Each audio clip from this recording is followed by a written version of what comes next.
Hello everyone, कैसे है? आशा करते हैं आप लोग अच्छे होंगे, मस्त होंगे, स्वस्थ होंगे। एक बार फिर से आपको तहे दिल से स्वागत है केबीएस कोचिंग सेंटर पे।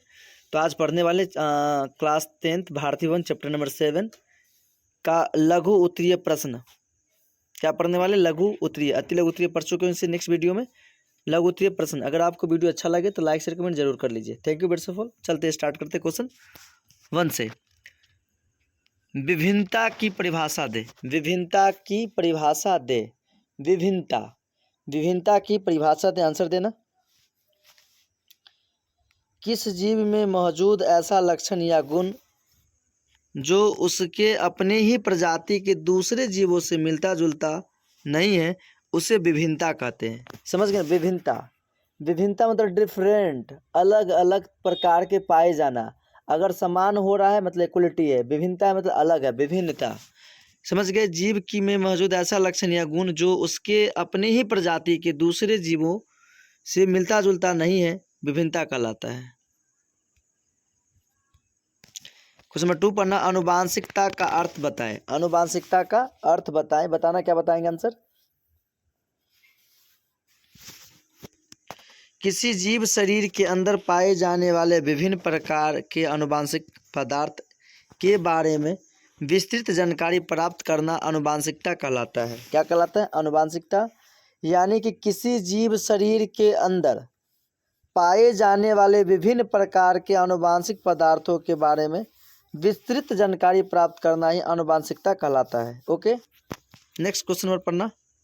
3rd नंबर क्वेश्चन क्या कहते हैं? जीवाश्म या जीनोटाइप किसे कहते हैं? उत्तर। किसी जीव शरीर के अंदर पाए जाने वाले भीतर लक्षण तथा अनुवांशिक पदार्थों के बारे में जानकारी प्राप्त करना ही जीनोटाइप कहलाता है। नेक्स्ट क्वेश्चन पढ़ना। 4 नंबर क्वेश्चन। मेंडल का प्रथम नियम या पृथक्करण का नियम क्या है? अप्रभावी गुण या लक्षण ना तो समाप्त होते हैं और ना ही विलुप्त होते हैं, बल्कि कुछ समय के लिए छिप जाता है जो अगली पीढ़ी में जाकर प्रकट हो जाता है, पृथक्करण का नियम कहलाता है। किसका नियम कहलाता है मेरे भाई? पृथक्करण का नियम कहलाता है। नेक्स्ट क्वेश्चन पढ़ना। 5 जीन कोश क्या है? जीन कोश क्या है? आंसर देना। किसी जाति विशेष एक समिष्ट या आबादी में स्थित समस्त जीनों का समूह जीन कोश कहलाता है। 6 जाति उद्भवन क्या है?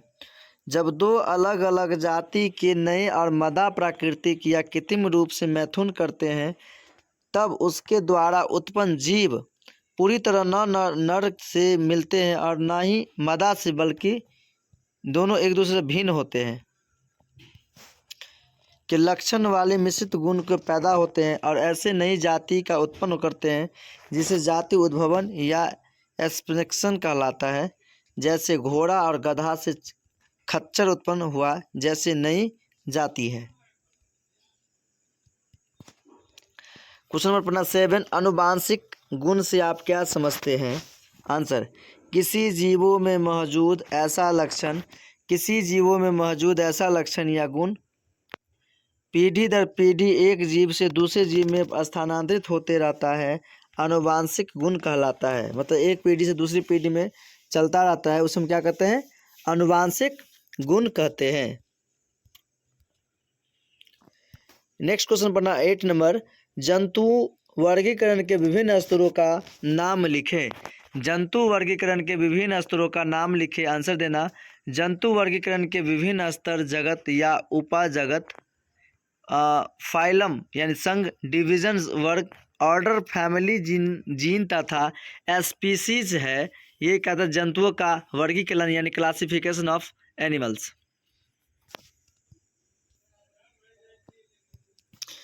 9 नंबर पढ़ना मेरे भाई। समजात अंग एवं असमजात अंग से आप क्या समझते हैं? समजात अंग एवं असमजात अंग से आप क्या समझते हैं? आंसर देना। समजात अंग दो अलग अलग जीव में मौजूद ऐसा अंग जो बनावट की दृष्टि से तो एक समान होते हैं, परंतु परंतु उनका कार्य अलग अलग होता है, समजात अंग कहलाता है। जैसे मनुष्य का हाथ और घोड़ा का अग्रपाद मतलब अगला पाँव असमजात अंग। ऐसे अंग जो संरचना असमजात अंग। ऐसे अंग जो रचना और उत्पत्ति की दृष्टि से भिन्न होते हैं परंतु कार्य की दृष्टि से समान होते हैं, असमजात अंग कहलाते हैं। जैसे पक्षी और कीटों का पंख।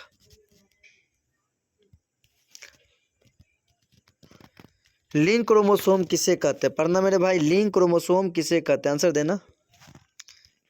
पुरुषों के स्पर्म में जो 22 जोड़े क्रोमोसोम होते हैं उनमें से 22 जोड़ा क्रोमोसोम एक ही जैसा होता है जिन्हें ऑटोसम कहते हैं, लेकिन 23वां जोड़ा भिन्न होता है जो एक्स और वाई के रूप में रहता है।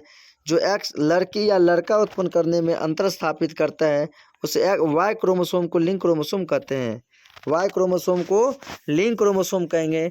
गर्ल्स यानी कि लड़कियां में एक्स वाई एक्स एक्स मिलते हैं और लड़का में एक्स वाई मिलते हैं। एक्स एक्स का मिलन हुआ तो लड़की बनेगा, एक्स वाई का मिलन हुआ तो लड़का बनेगा। समझ गए? 23 जोड़े गुणसूत्र होते हैं यानी 46 होते हैं, जिसमें 22 गो यानी 22 जोड़ा समान होता है जिसे ऑटोसोम कहते हैं। 23वां जोड़ा को लिंग संचार कहेंगे, इसका क्रोमोसोम कहेंगे, और उसमें भी एक्स और वाई का होता है, जबकि वाई को हम कहते हैं लिंग क्रोमोसोम कहते हैं। क्लियरली?